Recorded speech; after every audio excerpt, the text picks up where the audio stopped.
கடவுளுடன் காலை வணக்கம்.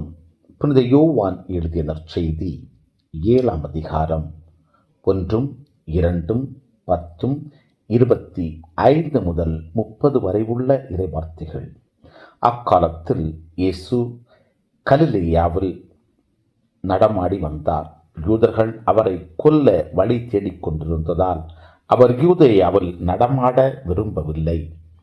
யூதர்களின் கூடார விழா அண்மையில் நிகழவிருந்தது. தம் சகோதரர்கள் திருவிழாவிற்கு போனபின் இயேசுவும் சென்றார். ஆனால் அவர் வெளிப்படையாக அன்றி மறைவாகச் சென்றார்.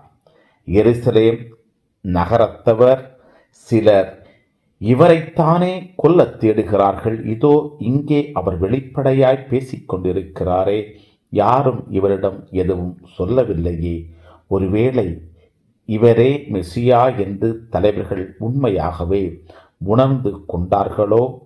ஆனால் மெசியா எங்கிருந்து வருவார் என்பது யாருக்கும் தெரியாமல் அல்லவா இருக்கும். இவர் எங்கிருந்து வருகிறார் என்பது நமக்கு தெரியுமே என்று பேசிக்கொண்டனர். ஆகவே கோவிலில் கற்பித்துக் கொண்டிருந்த போது இயேசு உரத்த குரலில், நான் யார், நான் எங்கிருந்து வந்தேன் என்பவை உங்களுக்கு தெரியும். ஆயினும் நானாக வரவில்லை, என்னை அனுப்பியவர் உண்மையானவர். அவரை உங்களுக்கு தெரியாது, எனக்கு அவரை தெரியும்.